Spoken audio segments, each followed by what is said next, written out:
Église. Je crois que tout le monde est déjà connecté. Nous commençons notre réunion de ce matin dans 5 minutes. S'il y a encore des gens qui ne sont pas encore connectés, qui dorment encore, réveillez-les, secouez-les, appelez la famille, réunissez la famille et on se prépare donc pour la parole.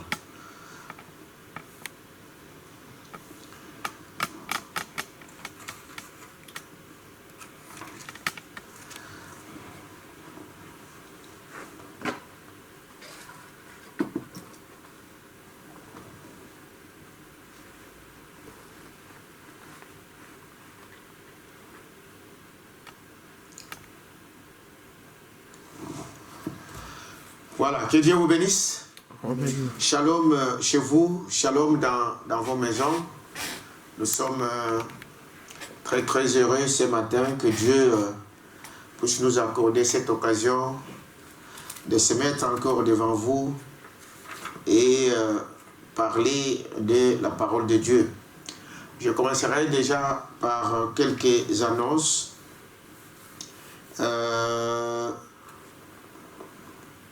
Le mercredi prochain, Dieu voulant, nous allons finir ou terminer avec la bande Le Signe. Et le mercredi ici, nous allons terminer avec la bande Le Signe. Ceux qui auront le temps de le finir, ça sera une bonne chose. Vous pouvez le finir à d'autres occasions, mais c'est mercredi, donc nous allons finir avec cela. Alors, pour l'école de dimanche, donc les moniteurs ils vous ont envoyé déjà le premier devoir qui a été déjà fait et il y a un deuxième qui va arriver, mais le moniteur demande que les parents puissent aider les enfants, les aider pas à faire les devoirs, mais qu'ils puissent faire leurs devoirs. Pas à travailler avec eux, non, mais le réveiller un peu et pour qu'ils puissent faire leurs devoirs. Pour le confinement, jusque-là, nous n'avons pas encore d'autres instructions. Les délais, c'est jusqu'au 19, le 19 avril, qui est donc le dimanche prochain. Donc, de toutes les façons, s'il change, et vous serez déjà au courant dans vos maisons, à partir de la télévision et de la radio.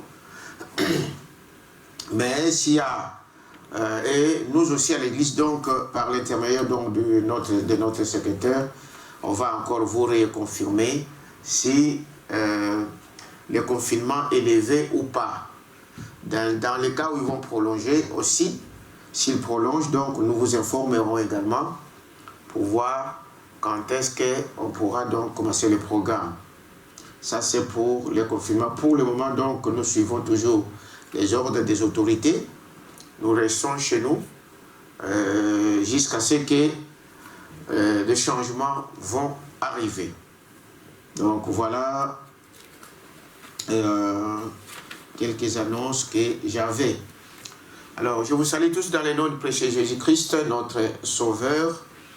Et j'aimerais d'abord commencer par lire les Écritures. J'ai écrit au tableau parce qu'il y a des frères et sœurs qui ont demandé que cela soit visible. Je crois que les bien-aimés qui sont en train de filmer, vous pouvez aussi zoomer les Écritures pour que les gens voient, ou vous pouvez les noter sur votre écran.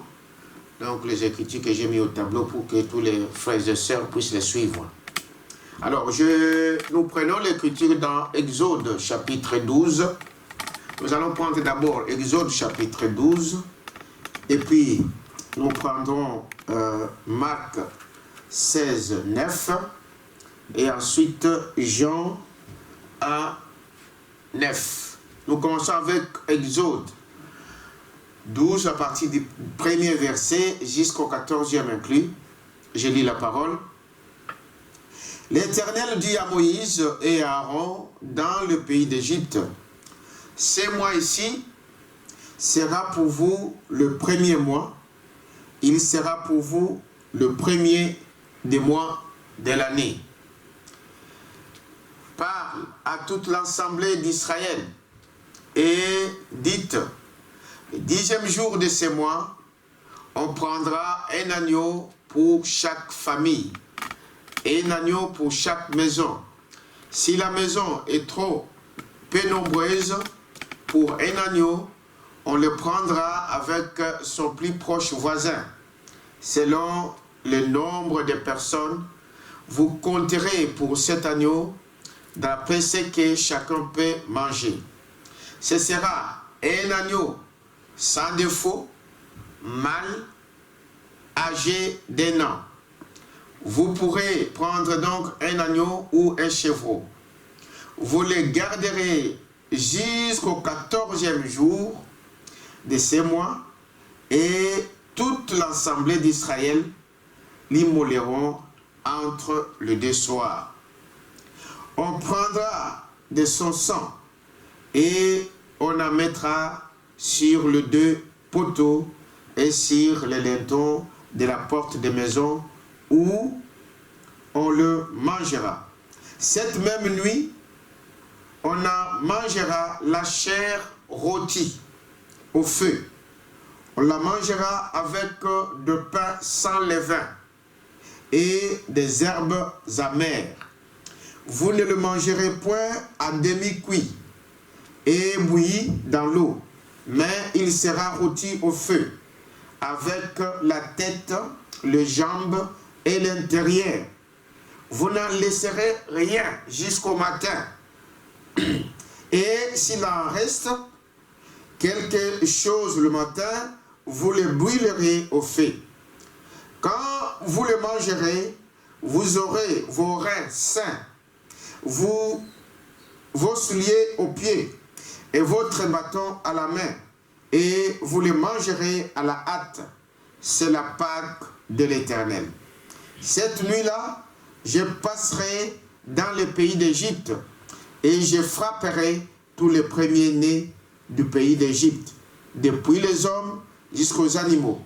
Et j'exercerai des jugements contre tous les dieux de l'Égypte. Je suis l'Éternel. Le sang vous servira de signe sur les maisons où vous serez. Je verrai le sang et je passerai par-dessus vous. Et il n'y aura point de plaie qui vous détruise quand je frapperai les pays d'Égypte. Vous conserverez donc le souvenir de ces jours et vous les célébrerez par une fête en l'honneur de l'Éternel. Vous les célébrerez comme une loi perpétuelle pour vos descendants. Prenons Marc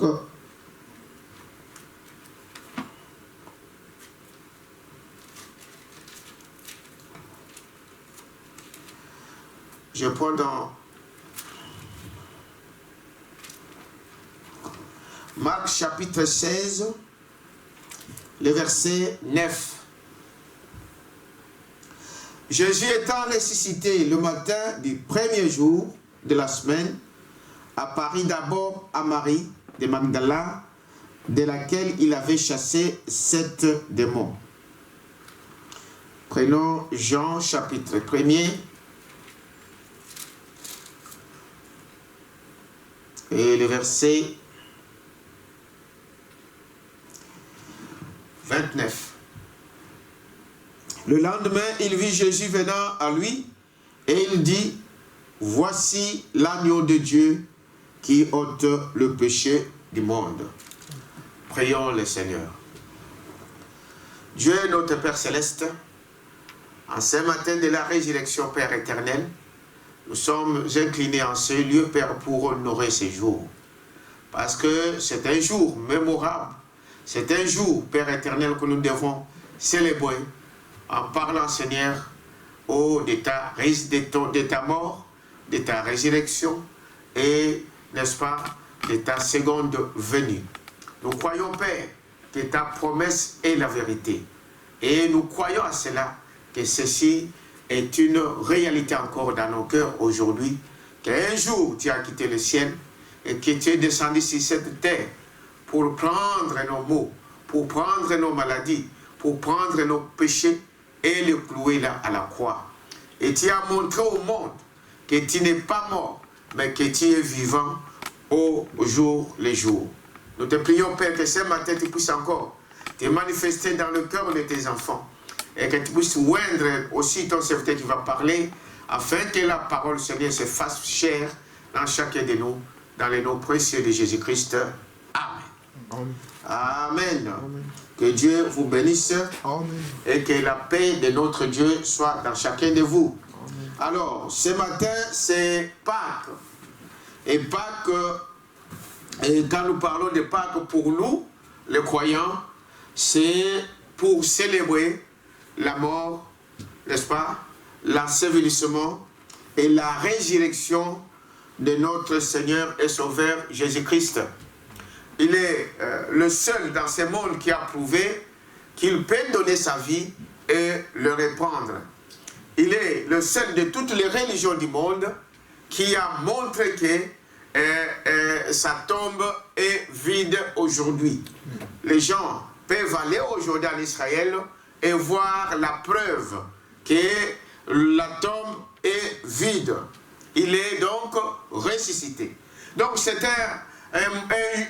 disons, un jour le plus important, comme le prophète disait, pour le croyant. C'est le jour où nos péchés, c'est le jour où nos maladies, c'est le jour où Dieu a montré au diable que la victoire nous appartient. Donc aujourd'hui, c'est une journée très très importante pour nous. Nous savons que nous ne le célébrons pas comme les Juifs, parce que les Juifs aussi aujourd'hui, ils sont en train de fêter Pâques. Mais pour eux, la différence avec nous, c'est que pour les Juifs, ils se remémorent donc la sortie des Israélites de l'Égypte, de la sortie de l'esclavagisme en Égypte pour la terre promise. Et pour nous, c'est justement ce que je viens de dire, pour la résurrection de notre Seigneur et Sauveur Jésus-Christ. Donc, voilà un peu. Nous, comme je le disais vendredi, les gens parlent de sabbat, de samedi et dimanche, ça n'a pas d'importance pour le croyant, parce que le salut n'est pas rattaché au jour de la semaine. Donc, Jésus est mort, nous le savons, mais un jour, le premier jour de la semaine, il est ressuscité. C'est ça que nous sommes donc en train de célébrer aujourd'hui. Alors, notre message ce matin, je vais parler donc de l'agneau. Et quand on parle de l'agneau, nous savons que ce que nous lisons là, même ce qu'ils sont tentés de parler ici, dans Exode, c'était le type du vrai agneau qui est le Seigneur Jésus-Christ. Alors, dans le message, la délivrance totale, une délivrance totale, du 12 juillet 1959, paragraphe 85, la parole de Dieu nous dit ceci. 85, il dit, un soir, quand Dieu avait décrété qu'on devait tuer un agneau qui était un type de Christ. L'agneau qu'on a tué ce soir-là, c'était le type de Christ. Et que le sang a été trempé dans l'hysope, c'est-à-dire une herbe toute simple, ordinaire, humble, ce qui montrait la simplicité, l'humilité de notre Dieu, et appliqué sur les linteaux de la porte et sur les poteaux. C'est là qu'Israël a été complètement délivré, sans laisser un homme là-bas, tout ce qui leur appartenait a été délivré.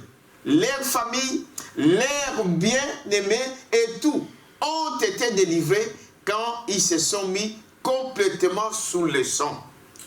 L'agneau a été tué. Frère Madame nous montre ici que c'est ces jours-là que Israël a été délivré.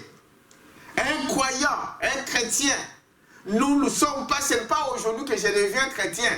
Non, dès avant la fondation du monde, dès que l'agneau a été immolé, ces jours-là, nous sommes déjà délivrés. Amen. Dieu l'avait déjà fait pour chacun de nous. Amen. Ce n'est pas aujourd'hui que nous devenons des chrétiens. Mais cet agneau-là, c'était le type de Christ, Amen, qui est la parole encore aujourd'hui. La suite il dit, c'est là que l'Église sera complètement aussi délivrée. Amen. Amen. L'Église, si Israël a été délivré sous le sang, à cause de l'agneau, l'Église exactement fait, et Dieu fait la même chose avec l'Église, sera aussi délivrée de cette manière. Quand tout aura été sous le sang, quand vos péchés auront été mis sous le sang, quand votre tabac, quand vos yeux d'argent, quand votre tricherie, quand votre vol, quand votre mensonge, quand tout aura été mis sous le sang, alors il y aura une délivrance totale. Amen. Voilà quand arrive notre délivrance. Quand toutes ces choses ici seront mises sous le sang et que nos tricheries, tout ce que nous faisons comme mal, qui ne sont pas parfaits par la parole de Dieu, quand toutes ces choses viendront sous le sang, c'est alors la délivrance totale peut arriver à chaque croyant. Alors il y aura une délivrance totale. Si vous avez fait du tort à quelqu'un, réparez ça. Amen. Ça, Si vous avez fait du tort à quelqu'un, réparez ça. Ne vous contentez pas de dire, bon, j'ai prié à Dieu. Non. Vous devez réparer. Vous devez parler si Dieu vous donne l'occasion de le faire. Réparez ça. Voyez-vous? Réparez ça. Vous ne pouvez pas apporter ça sous le sang si cela n'est pas arrangé. Voyez-vous? Ça n'y restera pas. Vous ne pouvez pas l'apporter. Quelque chose vous empêchera de le faire. Quand votre moi aura été complètement, totalement mis sous le sang, il y aura une délivrance totale. Quand tu penses que moi je peux faire quelque chose, quand l'orgueil dans ton âme, quand l'orgueil dans ton corps prend le dessus sur la parole de Dieu, donc tu n'es pas encore sous le sang. Quand il y a un problème avec un frère et que tu n'as pas arrangé, tu n'es pas encore sous le sang. Il est en train de dire maintenant d'apporter toutes ces choses sous le sang. Parce que c'est sous le sang que la délivrance arrive. C'est sous le sang que cela arrivera. Quelque chose vous empêchera donc d'y entrer. Voyez-vous? Mais nous, sous le sang, il y aura une délivrance totale. Alors vous connaîtrez une liberté que vous n'aviez jamais connue auparavant. Quand tout aura été mis sous le sang, soumis au royaume de Dieu, alors il y aura une vraie délivrance. Amen. Voilà ce que nous sommes en train de voir aujourd'hui. Ce que nous voyons que c'est sous l'agneau. Il n'y a que sous le sang qu'il y a une délivrance totale. C'est que cela vienne sous, n'est-ce pas, le sang.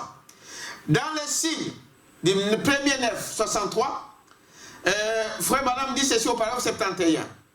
Le sang était un signe ou une marque d'identité, identifiant chaque personne comme ayant été rachetée.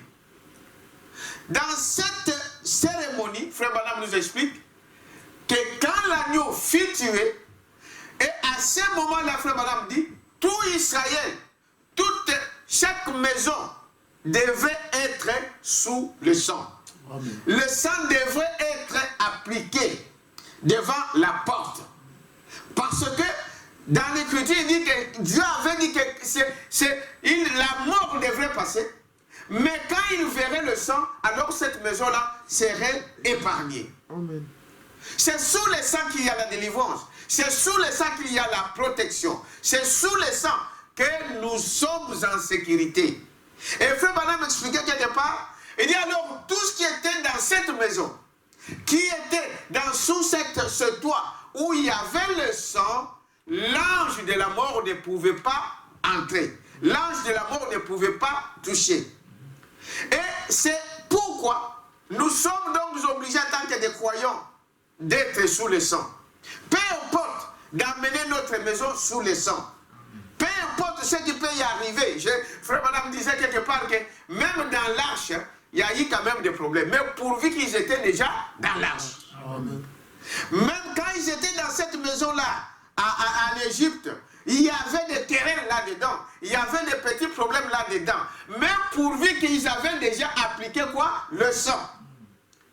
Aujourd'hui, frère, l'essentiel c'est que tu sois sous le sang. Que tu sois dans la parole de Dieu. Des petites choses, des petites différences peuvent y arriver, mais nous arrangerons. Amen. Pourvu que tu sois d'abord sous le sang. C'est ce qui est exigé. Amen. Le sang était donc ainsi une marque d'identité. Le sang nous identifie. Le Saint-Esprit, parce que le sang, c'est le Saint-Esprit. C'est la parole en nous. Saint-Esprit nous identifie. C'est une marque d'identification. Ça vous identifie à qui vous appartenez. Amen. Il dit, voyez-vous, une marque d'identification identifiant cette personne comme ayant été rachetée. Voyez-vous. Maintenant, remarquez, ils étaient rachetés avant même que quoi que ce soit se fit produit. Voyez-vous. Notre rachat, nous ne sommes pas sauvés, je ne sais pas, aujourd'hui, il y a 2000 ans ou quoi. Non. C'est avant la fondation du monde. Amen. Frère Branham dit, regardez que quand ils étaient déjà dans cette maison sous le sang, n'est-ce pas? Ici, c'est Dieu qui a choisi. C'est Dieu qui a donné l'ordre. C'est Dieu. Il dit ceci, voyez-vous? Voyez-vous? Ils appliquaient donc, voyez-vous, avant que cela n'arrive, avant d'appliquer même le sang, les gens étaient déjà confinés. Les gens étaient déjà rassemblés. Dites amen à ça. C'est dans cette maison, sous le sang, que Dieu a appliqué le sang. Mais l'élection, l'appel, c'est Dieu qui le fait. Ce n'est pas aujourd'hui. Peut recevoir le baptême du Saint-Esprit aujourd'hui. Mais ton salut, c'est d'avant la sphère, avant la fondation du monde. Amen. C'est lui qui a fait cette élection, c'est lui qui a fait cela. Donc, il dit, voyez-vous, cela a été, voyez-vous, avant que cela arrive effectivement, le sang a été appliqué par la foi, croyant que cela allait arriver. Voyez-vous, avant que la colère de Dieu parcourt le pays, le sang devrait être premièrement appliqué. Amen. Ils étaient trop tard une fois que la colère avait été déversée. Voyez-vous, le sang doit être appliqué avant la colère. Le sang devrait être appliqué avant le fléau. La colère de Dieu devrait s'abattre. Alors Dieu a ordonné à son peuple d'appliquer le sang. Dites amen à ça. Amen. Appliquer le sang. Parce que la colère de Dieu arrive. Voilà. C'est pourquoi nous insistons encore ce matin. Nous insistons encore à ce moment, à ce temps de la fin. Parce que nous allons voir que cet agneau qui a été tué, c'était le soir. Et nous sommes au temps du soir. Ça, c'est vrai. Et cet agneau, Frère Branham dit que cet agneau, on devrait le manger en entier. La parole de Dieu, bien-aimé, on ne la choisit pas, on la croit. Amen. Quand Dieu parle, quand Dieu dit quelque chose, je dois prendre la parole de Dieu dans toute son entièreté. Amen. Il n'y a pas une portion à choisir, c'est ce qui forme des sectes. Il n'y a pas une partie à prendre et à laisser. On la prend en entier ou on ne la prend pas du tout. Amen. Donc il y a que ce choix-là à faire. C'est à prendre ou à laisser. Mais si je crois la parole de Dieu, alors je crois à toute la parole de Dieu. Amen. Que cette parole-là me condamne, je dis amen, à ça. Amen. Que cette parole-là me bénisse, je dis amen à ça. L'agneau devrait être pris à l'entier. Et tout, et la tête, et les entrailles, et toutes ces choses-là, il n'y avait rien à laisser. Donc, voilà cet agneau. Maintenant, avant que la colère de Dieu ne puisse descendre, alors il fallait d'abord faire quoi? Appliquer les signes. Amen. Et nous voyons aujourd'hui que la colère de Dieu est suspendue. Nous voyons ce qui se passe encore aujourd'hui. Frère Branham dit ici dans le message des signes. L'agneau donc fut été abattu au temps du soir, après avoir été gardé pendant 14 jours. Et ensuite, l'agneau était tué et le sang était appliqué au temps du soir. Voyez-vous, saisissez-vous cela. Le signe n'est apparu qu'au temps du soir. Et nous sommes au temps du soir. C'est le temps d'appliquer quoi? Le signe. Amen. C'est le temps. Cet confinement, frère bien-aimé, de partout où vous me suivez, ce n'est pas pour rien. Ce n'est pas un hasard. Peu importe les conséquences de cela, mais ce n'est pas un hasard. Dieu poursuit un but aussi à permettre que ceci puisse arriver. Appliquer les signes. Nous sommes au temps d'appliquer les signes. Nous ne sommes pas au temps de faire encore des discussions. Non. On n'est pas dans le temps, frère, de se jeter je ne sais pas, de flèches par-ci, par-là. Hein? Nous, c'est le temps que l'Église puisse s'unir. C'est le temps, c'est un signe pour le croyant qu'on doit arrêter avec nos problèmes, avec nos différends, avec nos choses que l'autre ne croit pas comme moi, l'autre ne voit pas ceci, l'autre ne voit pas cela. Ce n'est plus le temps de discussion.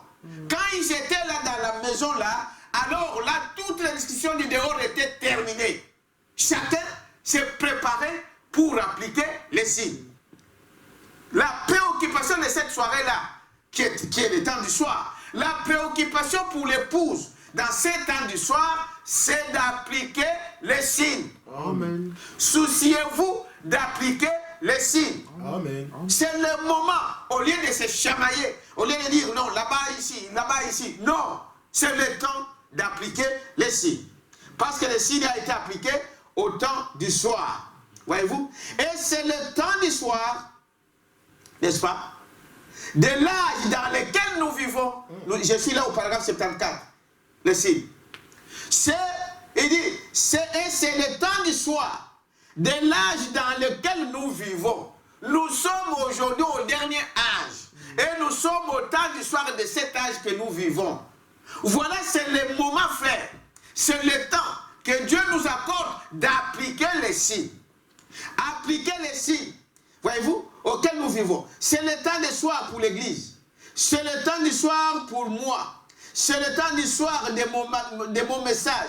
Je suis en train donc de mourir, voyez-vous. Je m'en vais, je me retire au temps du soir de l'Évangile.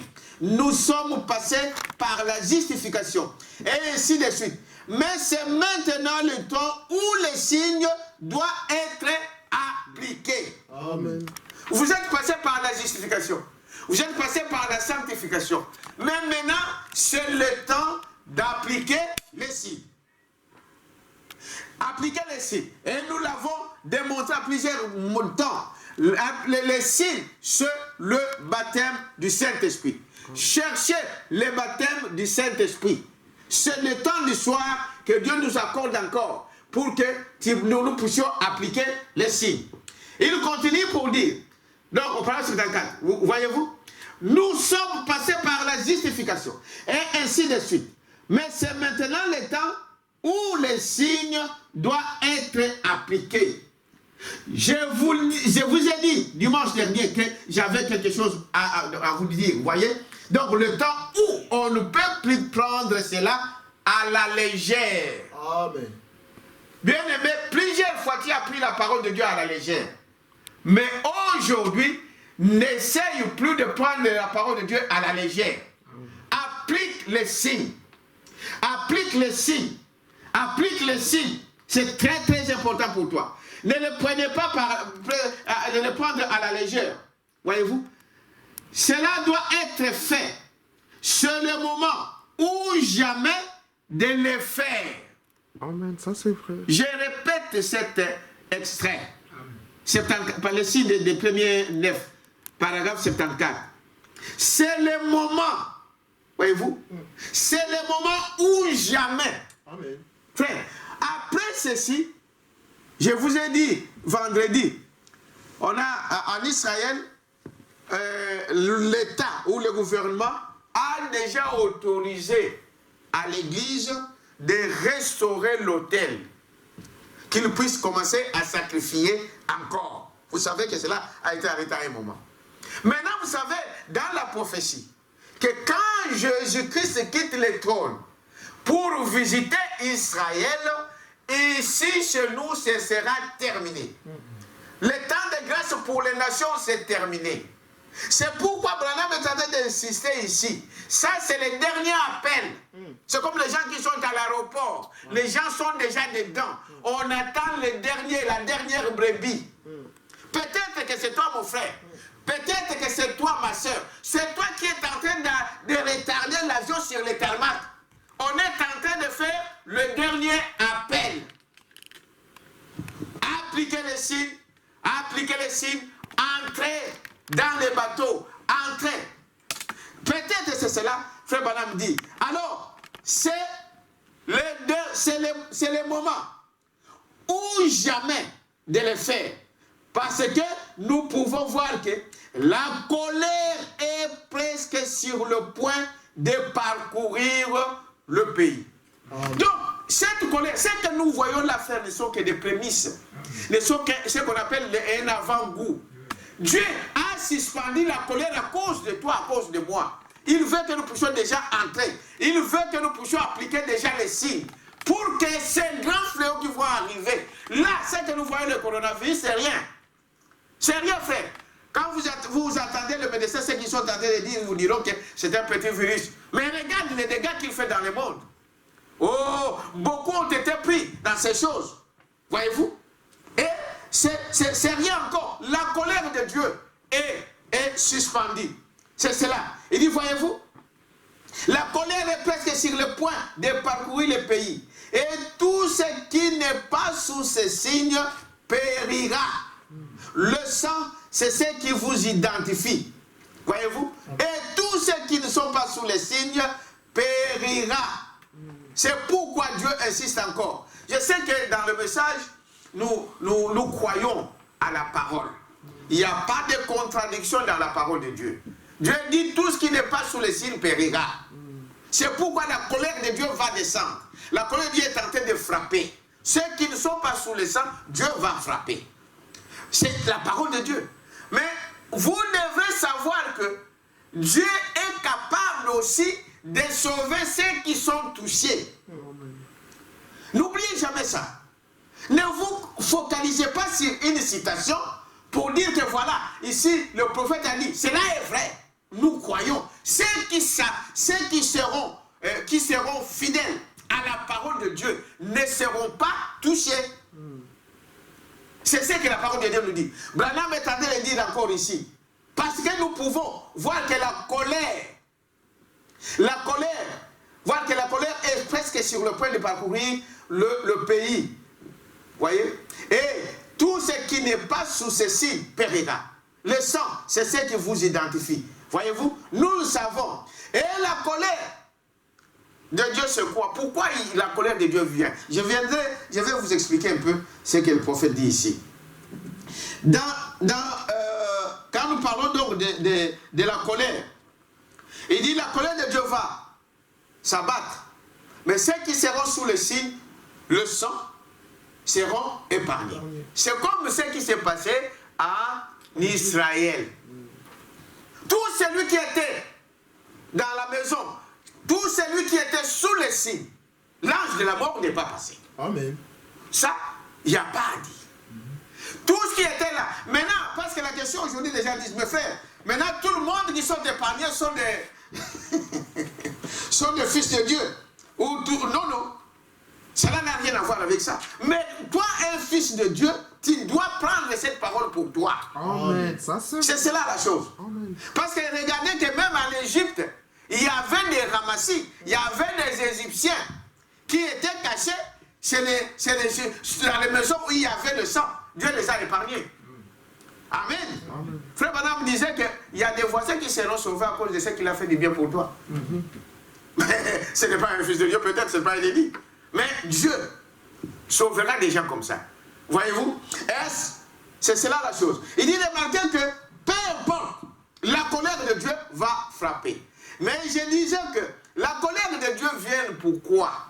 Pourquoi Dieu envoie la colère? Je vais lire cela dans Romains. Je vais lire d'abord ça dans Romains. Romains chapitre 1er. Écoutez très bien ici. C'est que la Bible dit, et puis j'ai... Dans Romains 1er, à partir du verset 18. Écoutez très bien. La colère de Dieu se révèle du ciel contre toute impiété et toute injustice. Contre toute impiété, n'est-ce pas? Contre toute impiété, c'est-à-dire le manque de respect de la parole de Dieu. La colère de Dieu se révèle du ciel contre toute impiété et toute injustice. Voyez-vous? Amen. Des hommes qui retiennent injustement la vérité captive. Amen. Car ce qu'on peut connaître de Dieu est manifeste pour eux, Dieu le leur ayant fait connaître. Dieu n'appelle jamais un homme en jugement si Dieu d'abord ne lui permet pas, ne lui avertit pas et il ne montre pas ses fautes. Amen. Voyez? Dieu le fait ainsi. Parce que la colère de Dieu se révèle, n'est-ce pas? Du ciel. Donc, cette colère, Dieu le fait découvrir du ciel contre toute impiété.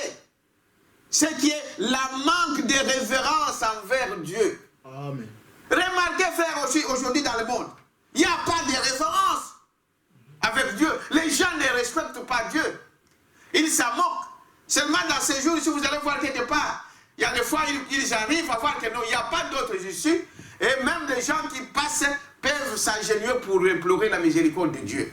Parce que c'est là aussi pour accomplir la parole de Dieu, qui dit que tout genou doit fléchir devant Jésus-Christ.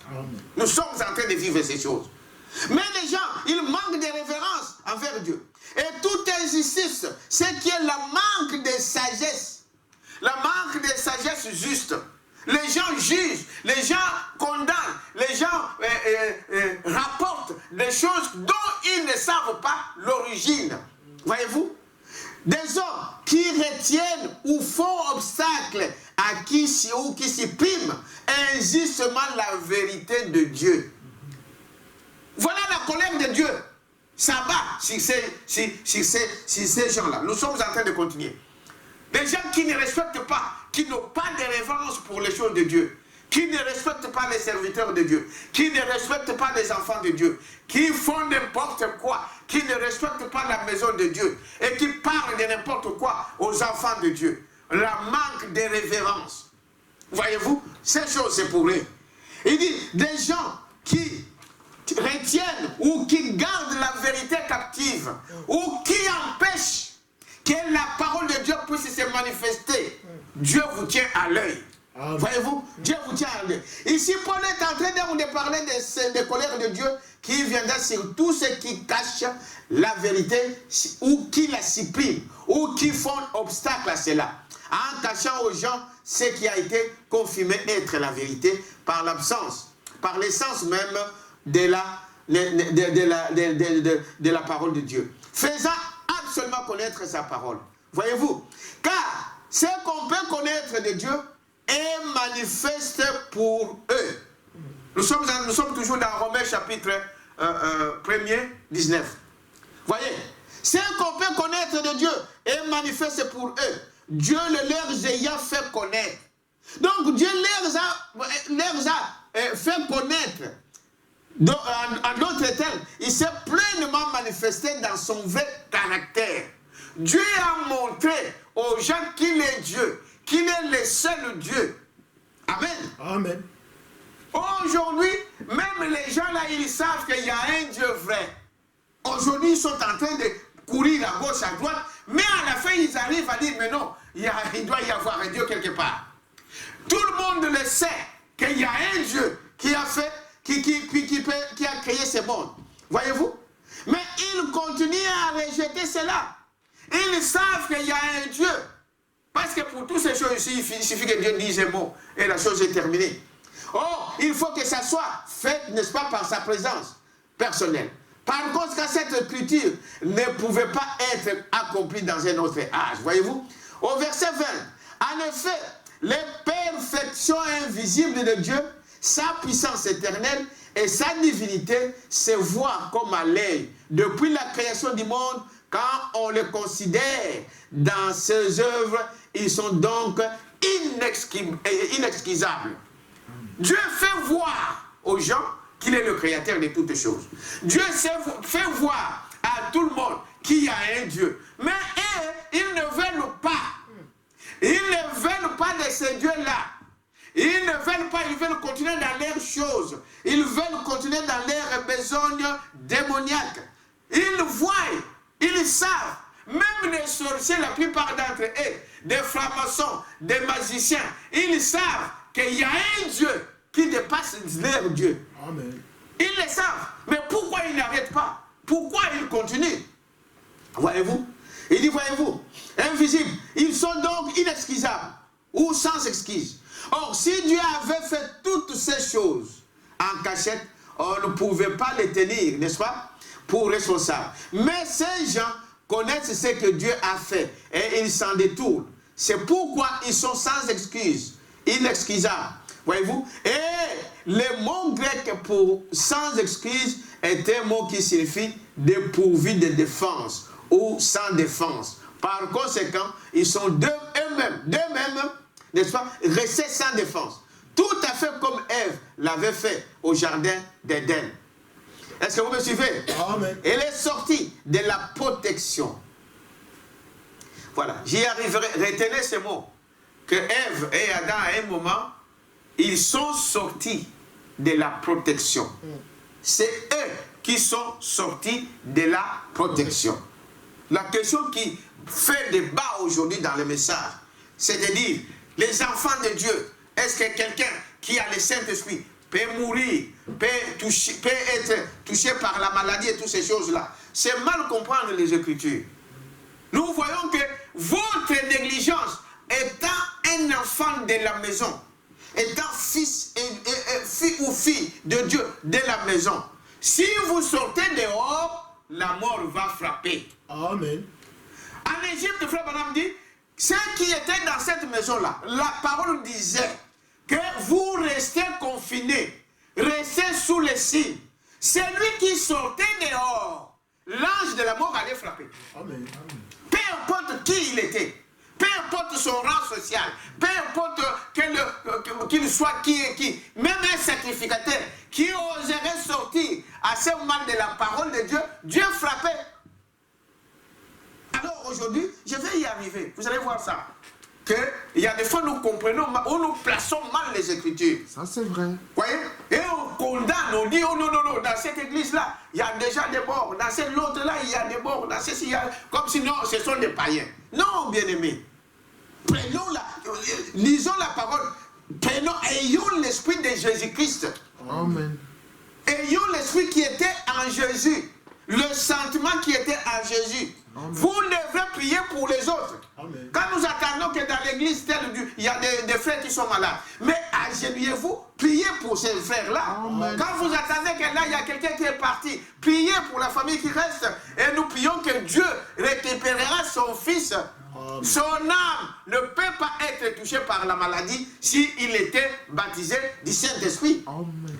Ici, Adam et Ève, le créature que Dieu, le premier créature que Dieu a créé, avec en lui l'Esprit de Dieu. Vous allez dire, avec l'Esprit de Dieu dans les jardins d'Éden. Parce que Dieu a dit, il a soufflé sur l'homme devenir, comment on appelle, l'âme vivante. Il vivait avec quelle vie? Avec l'Esprit de Jésus-Christ, avec l'Esprit de Dieu. Voyez-vous? Mais la Bible nous montre qu'ils sont sortis. J'y arriverai. Mais je reste d'abord ici. Pourquoi Dieu envoie la colère. Romains 1er est en train de nous le montrer. Donc je suis au paragraphe, au verset 20. Il dit ceci, voyez-vous? En effet, donc la perfection, voilà. Je viens de vous montrer. Le jour que tu en mangeras, c'est ce qui s'est passé au jardin d'Éden. Au paragraphe 21. Puisqu'ayant connu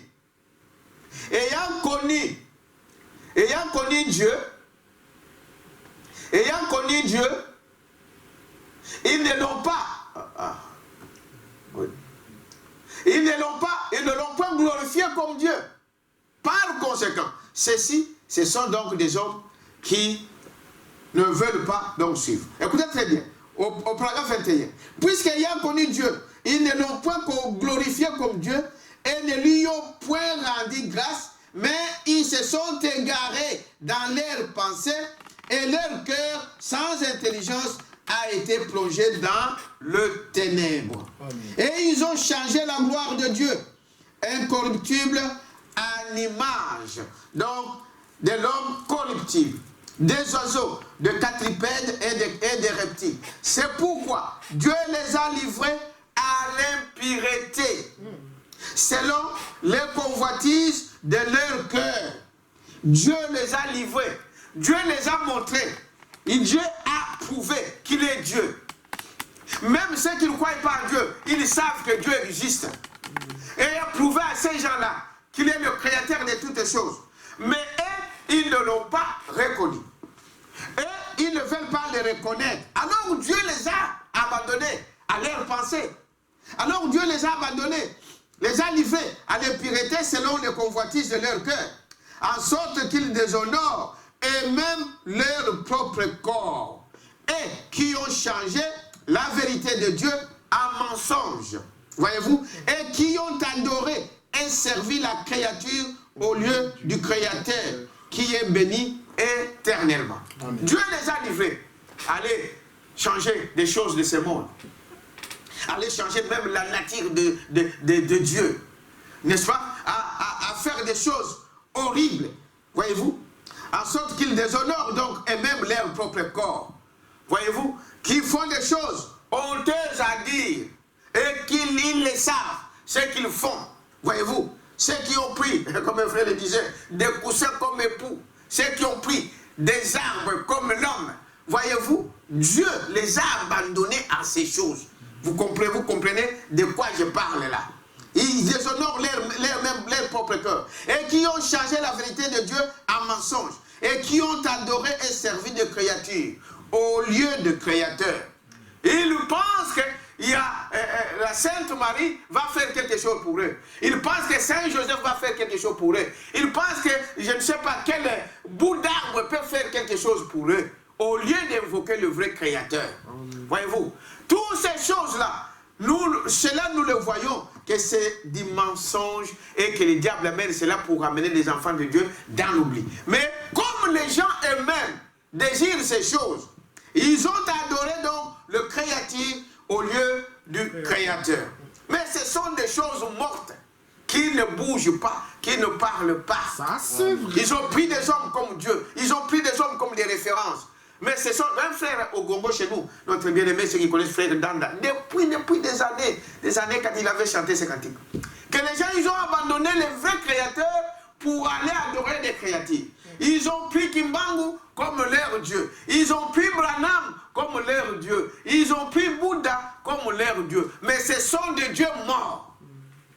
Parce que le seul véritable Dieu, c'est le Seigneur Jésus-Christ. Et aujourd'hui, nous sommes en train de prouver qu'il est vivant. Amen. Qu'il est vivant, le seul qui était mort et qui est ressuscité. Amen. Et qui peut encore, qui est au milieu de nous. Amen. Pendant que nous parlons de sa parole ce matin. Amen. Le seul. Tous les restes des choses, ce sont des choses mortes. Amen. Abandonnez faire ces choses. Voyez-vous, il continue ici pour dire, voyez-vous, c'est pourquoi, donc Dieu les a livrés à des passions infâmes. Car leurs femmes ont changé l'usage naturel en celui qui est contre nature. Voilà pourquoi la colère de Dieu est en train de frapper et doit encore venir. C'est à cause de ces choses. Amen. Regardez vous-même, frère. Une femme, oh, qu'est-ce qu'une passion Voyez-vous, que veut dire le mot infâme? Moralement bas et mauvais. Amen. Une bassesse terrible. Terrible. Amen. Regardez le comportement de nos nations aujourd'hui. La bassesse. Des femmes qui veulent aller avec des femmes. Des hommes qui veulent aller avec des hommes. Qui font les choses avec des hommes. Et pas seulement là, ils vont même faire avec des animaux. Amen. Quelle bassesse! C'est ce que Romain est en train de condamner. Voyez-vous? Il les a donc livrés à des passions infâmes. Donc, la bassesse, des choses mauvaises. Donc, même, je crois que les chiens même a plus de morale que ces choses ici. Parce que vous ne verrez pas un chien aller chercher quelqu'un, un autre animal. Jamais. Mais l'homme peut abandonner sa femme et aller chercher une bête. La perversion. Quelle perversion! Ça, c'est vrai. Et vous allez dire que bon, Dieu va regarder toutes ces choses. Non, voilà pourquoi la colère de Dieu doit s'abattre sur ces gens-là. Amen. Voyez-vous, il continue ici pour dire, voyez-vous, voyez, hommes abandonnant l'usage naturel de la femme, se sont enflammés dans leur désir les uns pour les autres, commettant homme avec homme des choses infâmes. Je viens de vous expliquer les mots infâmes. Des choses infâmes, ici, et recevant en eux-mêmes le salaire que méritent leurs égarements. 28, voyez-vous. Et comme ils ne se sont pas souciés de connaître Dieu, Dieu les a livrés à leur sens de réprouver. Pensée réprouvée. Une pensée, voyez-vous, qui ne peut pas réussir au test. C'est déjà terminé. Même si on l'essayait, il ne va pas réussir. Il a déjà pris la décision donc de marcher dans cela. Pour commettre donc des choses indignes, étant rempli de toute espèce d'injustice, de fornication et de méchanceté, de cupidité, de malice, pleine d'envie, de meurtre, de querelle, de rises, de malignité. Voyez-vous? Rapporteurs. Bien-aimés, voilà toutes ces catégories de gens. Voilà tout ce qui amène la colère de Dieu de s'abattre. Voyez-vous? Il dit ceci, je suis au paragraphe 28. Donc, des méchancetés. La méchanceté ne quitte pas le cœur de l'homme. Frère, il n'y a que le Saint-Esprit, il n'y a que l'amour de Dieu qui peut ôter la méchanceté dans le cœur d'un homme. Amen. Il n'y a que le signe qui peut amener cela en toi. La cupidité, c'est-à-dire ils adorent l'argent, mammon. Le problème aujourd'hui dans nos États, le problème aujourd'hui dans nos foyers, le problème aujourd'hui dans nos communautés, c'est l'argent, la cupidité. L'homme veut toujours avoir beaucoup, l'homme veut toujours avoir plus. Il ne se contente pas de ce qu'il a. Non, il doit faire tout. Il arrive à tuer même ses frères, à tuer sa famille, à sacrifier ses enfants. À cause de quoi? À cause de l'argent.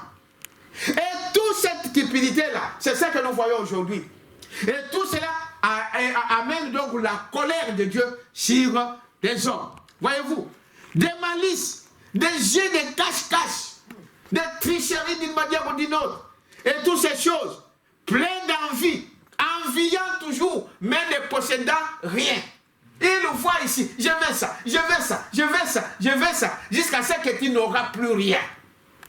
Ça, c'est le diable.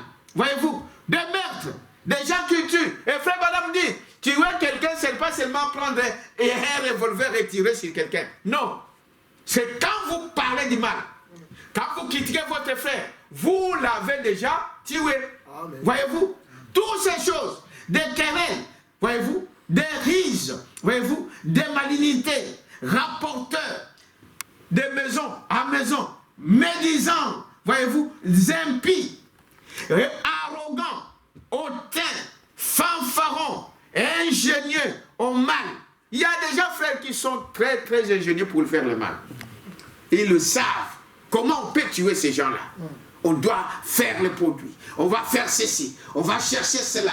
on va par l'intelligence. Ils sont très intelligents. Ils savent que quand nous prenons cette molécule ici et nous le mélangeons avec cette molécule ici, ça va donner du poison. Ingénieux dans le mal. Ils cherchent toujours comment il faut éliminer l'autre, comment il faut détruire l'autre. Mais ils oublient que ce que vous semez, vous allez le récolter. Aujourd'hui, ici, nous qui sommes ici dans les pays européens, mais nous sommes en train de vivre des choses terribles. Notre économie est en bas aujourd'hui. Tout ne marche pas. Ils cherchent des solutions. Mais ils oublient que quand vous tuez, quand vous pillez les autres, quand vous faites ces choses-là vont vous revenir. Vous dites que ce sont des gens, des opprimés. Ils n'ont pas de force, ils n'ont pas d'intelligence. Mais il y a une intelligence au-dessus de toute intelligence. Il y a un Dieu au-dessus de toutes choses. C'est à lui qui venge. Voyez-vous, vous pouvez dire que non, ces gens-là, nous pouvons les exterminer. Ils n'ont pas de force, ils n'ont pas de pouvoir, ils n'ont pas de puissance. Mais remarquez, quelle est la puissance qui vous a fait arrêter pendant ces temps? Aujourd'hui, tout est confiné. Quelle est cette puissance-là? C'est Dieu, c'est la parole de Dieu. Amen. Voyez-vous, Dieu peut vous arrêter là. Aujourd'hui, toutes vos économies terminées. Vous allez faire quoi? On est en train de subir les conséquences du péché. On est en train de subir de ce qu'on a fait dans le monde. On a tué partout. L'Europe a fait ces choses. Aujourd'hui, ils sont en train de les payer. Ils pensent qu'on peut s'en sortir. Ça ne s'en sortira pas. Ce n'est pas moi qui le dis, c'est la parole de Dieu. Voyez-vous? Ils ne peuvent pas comprendre cela. Alors, j'avance pour mon message ici. Il dit, voyez-vous, je vous suis en train de parler pourquoi la colère de Dieu vient. Il dit, voyez-vous, à cause de toutes ces choses, dépourvus, voyez-vous, voyez, ils sont comment? Médisants, les impies, arrogants, hautains, fanfarons, ingénieux, au mal, rebelles à leurs parents. Regardez les enfants aujourd'hui. Aujourd'hui, les enfants, quand vous leur dites ceci, non, non, non, non. La police, on va appeler la police, on va faire ceci. Alors, ils laissent les enfants faire ce qu'ils vont. Et maintenant, ils se demandent, mais pourquoi les enfants, ça ne marche pas? Mais c'est vous qui les avez donné cette occasion. Parce que la délinquance des enfants, c'est le parent. Parce que vous les avez laissés faire ces choses. Dépourvus d'intelligence, de loyauté, manque donc de confiance. Voyez-vous? D'affection naturelle, de miséricorde. Ils sont intransigeants, mécontents, inflexibles, rancuniers et impitoyables. Amen.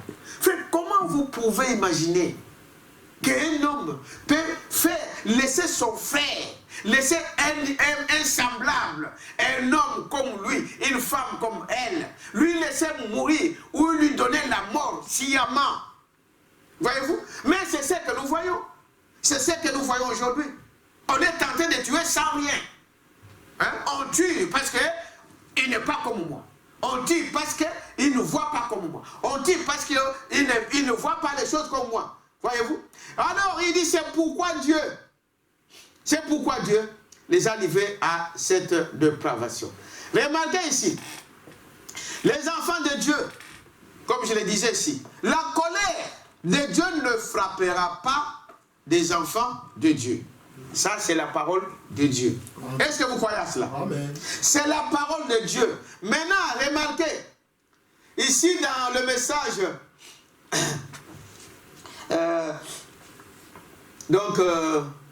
dans ce message ici, donc le signe, il dit, excusez-moi, 84, oui. Hébreux chapitre 2, première partie, du 25 août 57. Frère Branham dit ceci. Parce que, comme je vous disais là aujourd'hui, on se dit, mais comment ça se fait que les enfants de Dieu sont frappés? Est-ce qu'un enfant de Dieu peut être frappé par la coronavirus, par la maladie? Alors pourquoi toutes ces choses peuvent y arriver? Non, les gens, nous comprenons, on place mal. Moi, j'étais parmi les premiers qui a cité cette écriture-là. Mais je l'ai compris de la manière dont le prophète a dit. Cela ne veut pas dire que quand Dieu dit, c'est la vérité, qu'aucun des enfants de Dieu ne sera touché par cela. Mais remarquez ici, dans ce message ici, Frère Branham dit ceci. Certainement, paragraphe 84, donc Hébreux chapitre 2, première partie. pourrions-nous échapper si nous négligeons une telle chose? Je vous ai dit que quand Dieu a dit, soyez sous le sang, que tu sois qui? Si tu sortais dehors, l'ange de la mort allait frapper. Quand Dieu a dit à Noé, Noé, soyez confiné dans le bateau. Celui qui pouvait essayer de sortir par n'importe quel moyen, cet homme-là allait être frappé. Quand vous négligez quelque chose, un enfant de Dieu, fils de Dieu, né de nouveau, quand il y a une négligence quelque part, c'est l'une des raisons, selon le message, je vais vous le dire, Amen, amen. qui peut amener qu'un enfant de Dieu soit frappé. Mais de toutes les façons, votre corps sera frappé. Mais quand nous livrons les enfants, quand nous livrons les gens au diable dans des églises, la Bible dit quoi? Il va prendre cet homme pour gagner quoi? Son âme. Amen. Dieu n'a pas besoin de cette chair. Dieu a besoin de l'âme. La Bible dit, l'âme qui pêche, c'est celle qui mourra. Voyez-vous? Branham dit ici, certainement, comment pourrions-nous échapper si nous négligeons une telle chose? Si vous négligez d'appliquer les signes, si tu négliges de demander le baptême du Saint-Esprit, mais quand le fléau va frapper, eh bien, même si tu es un enfant de Dieu, alors ça ne sera pas le problème de Dieu. Vous voyez, n'est-ce pas?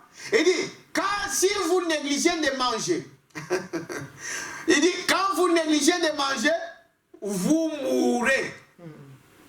Quelqu'un peut dire amen à ça? Amen. Ah, tu dis non, moi je suis un homme, Dieu m'a créé, je suis là, je peux manger. Mais si tu négliges de manger, au bout de quelques jours, tu vas faire quoi? Tu vas mourir. Donc tu vas dire, ah, celui-là, il n'était pas un enfant de Dieu. Non, ta négligence a amené que tu puisses mourir. Voyez-vous?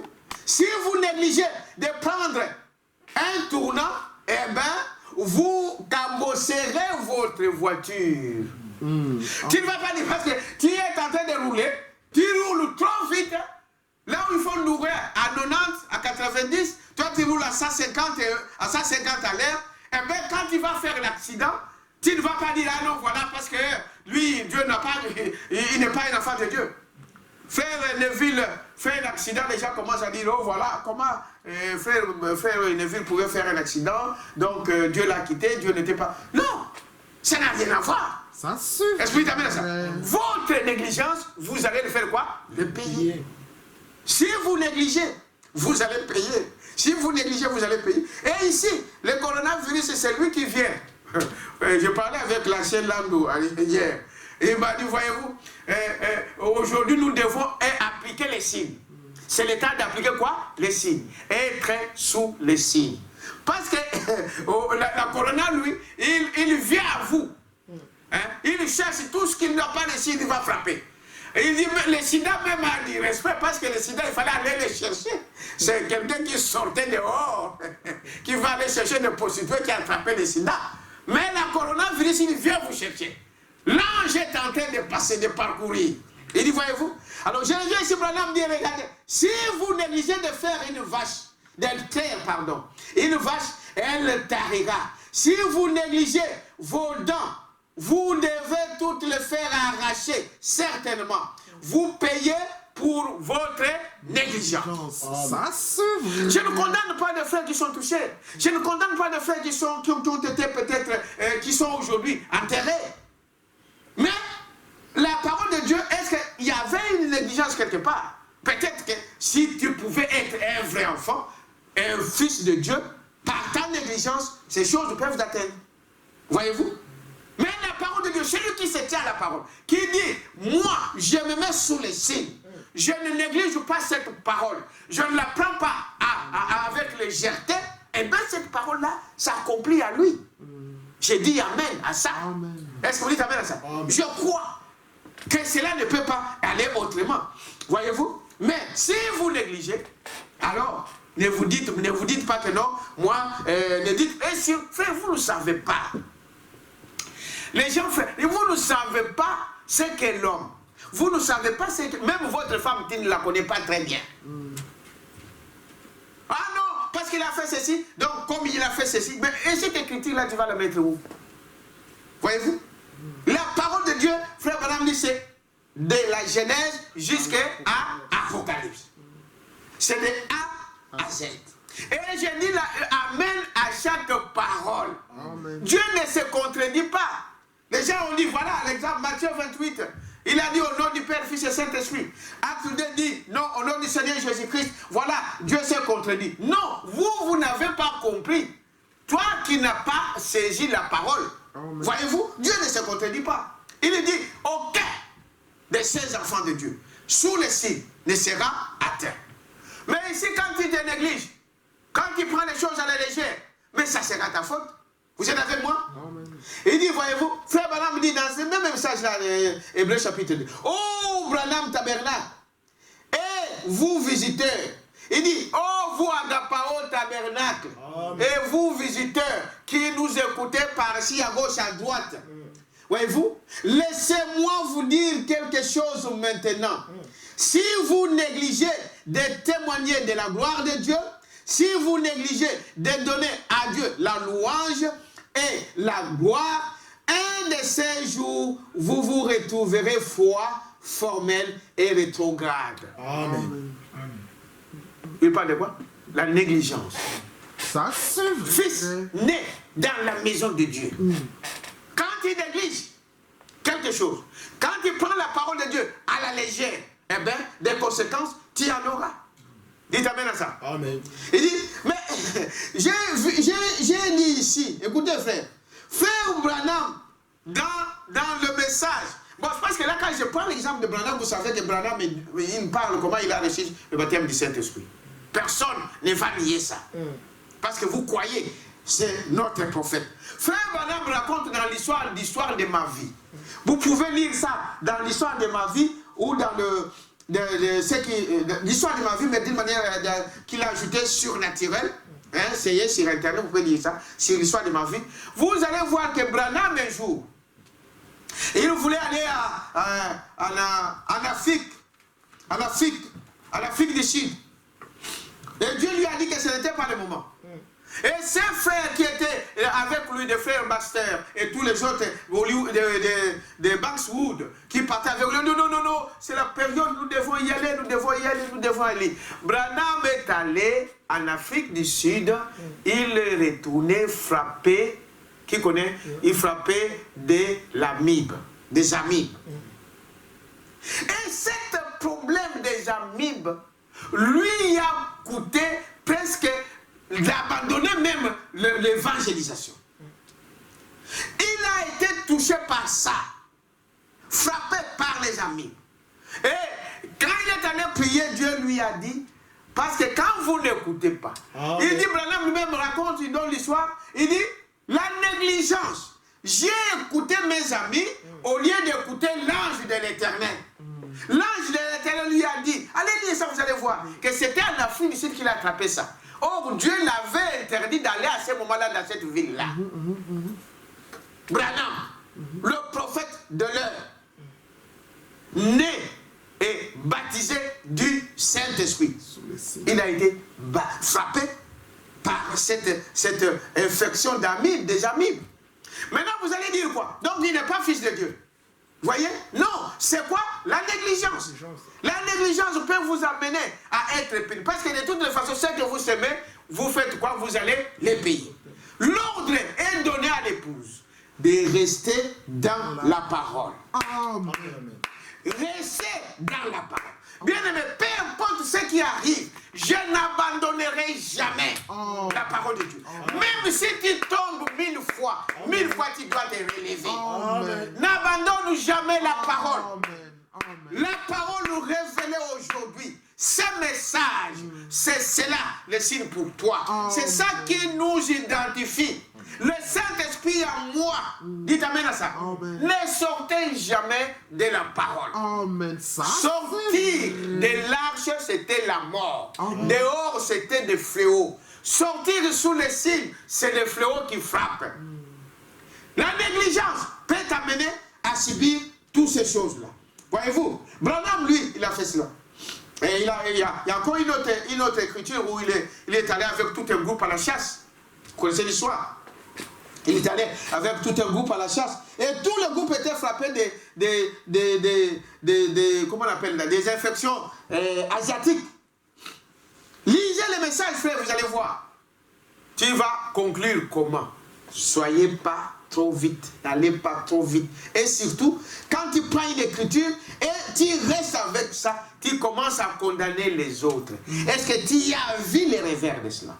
Tu as lu l'autre citation, tu as lu l'autre parole. Voyez-vous, revenons dans la parole, frère. C'est ça sortir de la parole. Hein? C'est ça sortir de la parole. Restons dans le message. Restons dans la parole. C'est là que Dieu va nous rencontrer. Voyez-vous, la parole de Dieu est, n'est-ce pas, à la porte. Alors, je reviens ici pour aller vers la fin. Et je vous ai dit donc Jean 1er, le verset 24, hein? 29. Il dit cela, voyez. Il dit dans Jean 29, il dit voici donc l'agneau qui ôte le péché du monde. L'agneau dont nous parlons aujourd'hui, c'était le type de Christ. C'est Dieu lui-même dans une chair humaine. Et son but, c'est d'ôter les péchés. Voilà, frères et sœurs. Nos péchés, le problème de nos péchés, le problème de ta maladie a été réglé à la croix. Le prix a été payé. C'est pourquoi il est venu mourir à la croix. Pour que tu ne puisses plus rester malade. Pour que tu ne puisses plus être condamné dans tes péchés. Le prix a été payé. Vous êtes avec moi? Voyez-vous, Dieu dit cela. Dans le message, l'âge de l'église de Laodicée, c'est prêché le 11-12 1960. C'est le jour. C'est la première fois que je vois que c'était le jour c'est le jour de mon anniversaire, le 11-12 1960. Donc pendant que je suis né, et le prophète parlait de ça. Voyez-vous, il dit Jean a vu la colonne de feu. Voyez-vous, paragraphe 100. Jean a vu la colonne de feu. Voyez-vous, sous forme de la colonne. Et qui est descendu sur Jésus-Christ. Pour témoigner. Pour témoigner. C'est l'agneau qui ôte le péché du monde. Amen. Cet agneau-là, voyez-vous, sur qui, n'est-ce pas, la colonne de feu était descendue. C'était le Seigneur Jésus-Christ. Pour faire quoi? Pour ôter le quoi? Les péchés du monde. Quand le diable vient t'attaquer avec des choses, montre-lui cette écriture. Que l'agneau est venu à la croix, il a payé le prix. Il est venu pour ôter le péché. Mes péchés à moi. Il est venu pour me libérer de la maladie. Mes maladies à moi. Il dit, toutes nos maladies, c'est lui qui est le guérisseur. Amen. Il a accompli cela à la croix. Jean rendit ce témoignage. Paragraphe 32. Non, verset 32. Et Jean rendit ce témoignage. J'ai vu l'Esprit descendre du ciel comme une colombe et s'arrêter sur lui. Voyez-vous? Et le lendemain, il vit Jésus venant à lui et il dit, voici l'agneau de Dieu qui ôte le péché du monde. Amen. Qui ôte le péché de qui? Du monde. Amen. Quiconque qui croit en lui, alors la vie éternelle est en lui. Amen. Alors si vous ne croyez pas, eh bien, on ne peut rien faire pour vous. Cette parole est venue pour que nous puissions avoir la vie. Et la vie dans toute sa grande, dans toute son entièreté. Amen. Pas une partie. Voyez-vous? Et c'est cela. Donc, voyez-vous, cette colonne de feu, Jean parlait donc du Seigneur Jésus-Christ. C'est Branham qui parle dans ses messages à l'âge de l'église, l'âge de l'église de Laodicée. Il dit, Jean parlait donc de Jésus-Christ. Et il parlait de ce Dieu entrant dans son temple. Et Dieu veut entrer aussi dans son temple, qui est le temple du Saint-Esprit. Dans une colonne de feu, voyez-vous? Dans le message aussi de notre possession, notre position en Christ, donc du 16 janvier, il dit cela, paragraphe 24. Les signes furent exigés au temps du soir. Je termine par là. Les signes furent exigés au temps du soir. Mais il fallait déjà manger l'agneau. Manger quoi? La parole. Amen. Prenez la parole. accepter cette parole. Le signe est une promesse que Dieu a promis pour l'épouse aussi dans ces derniers temps. Nous sommes au temps du soir de notre âge. Il dit, voyez-vous, les signes furent exigés au temps du soir. Nous sommes donc au temps du soir. Le temps de la fin. C'est dans le message de notre position en Christ, paragraphe 24. Nous sommes au temps du soir. Le temps où le signe est exigé. Mon frère, ma soeur, voici le temps qui t'est encore accordé. Ne ratez jamais cette occasion. Le sceau est appliqué au temps du soir. C'est le signe qui compte quand viendra la colère. Je crois que vous avez compris. C'est le signe qui compte. Oh non, moi je suis un grand ceci. Non, Dieu ne regarde pas ça. Il le regarde aussi. Oh, moi j'appartiens à la grande église de la ville. Moi j'appartiens à l'église la plus grande de notre pays. Voyez-vous, le maire de la ville vient dans notre église. Tous les ministres du pays viennent dans notre église. Ce n'est pas ça que Dieu regarde. Dieu regarde au signe. Dieu regarde au signe. Le signe qui compte quand la colère de Dieu viendra. Souviens-toi, ma soeur, mon frère, ce soir, que cette écriture, aujourd'hui où nous célébrons donc la résurrection de notre Sauveur, où nous célébrons la résurrection de notre Dieu. Et ce n'est pas un hasard que cette année, cela se tombe aussi au mois de décembre, qui est le mois d'avril. Qui sait si l'enlèvement n'aura pas lieu avant la fin de ce mois-ci? Mets-toi prêt, mets-toi sous les signes, applique les signes. Et que Dieu puisse nous bénir tous dans les noms précieux de Jésus-Christ. Amen. Que Dieu vous bénisse. Restez de chez vous, prenez le temps de la prière et que Dieu nous guide et nous conduise en toutes choses. Je vais prier, vous pouvez prier, continuer à prier chez vous à la maison et que Dieu nous conduise. Dieu, notre Père Céleste, merci Seigneur pour cette exhortation de la parole ce matin. Merci Père éternel de ce que tu ne cesses de nous dire aujourd'hui.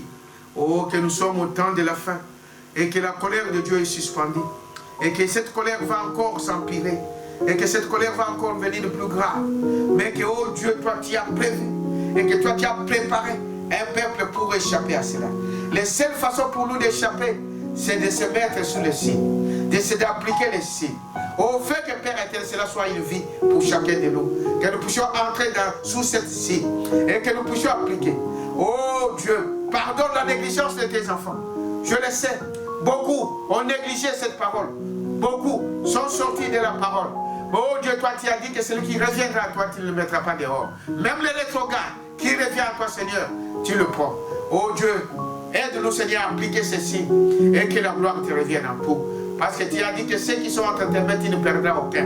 Bénis, Père éternel, tes enfants qui m'ont suivi, qui sont partout dans le monde, ceux qui sont dans leur maison, ceux qui sont dans d'autres pays, oh, ceux qui sont dans d'autres continents. Père éternel, que cette livre de parole puisse les aider à se mettre sous les signes. Bénis, Père éternel, la suite de notre programme. Bénis, Père éternel, nos maisons, nos foyers, et que le signe soit appliqué dans les noms précieux de Jésus-Christ. Amen. Amen. Que Dieu vous bénisse.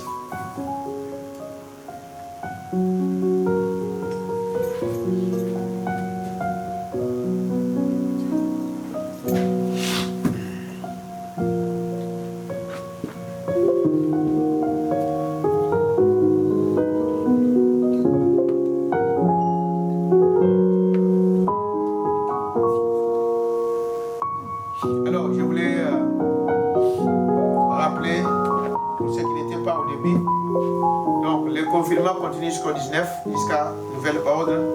Dès qu'on annoncera les changements, vous le saurez et l'Église va aussi vous informer. Pour l'école des devoirs, les parents, l'école de dimanche, les parents aider donc les enfants à faire leurs devoirs. C'est aussi votre devoir, surtout aux mamans, si vous avez le temps d'aider, de les secouer un peu pour qu'ils puissent faire leurs devoirs. Et avec encore mercredi, nous allons terminer avec la bande, les signes. Et l'autre mercredi, Dieu voulant, on vous donnera encore un autre signe. En tout cas, paix dans vos maisons. Et nous pensons aussi à tous nos bien-aimés. Il y a beaucoup d'églises. Dans beaucoup d'églises, il y a beaucoup de frères qui sont touchés. Pensez à eux dans vos prières, frères. Pensez à nos frères qui sont touchés. Moi, je dis, pensez à nos frères qui sont touchés.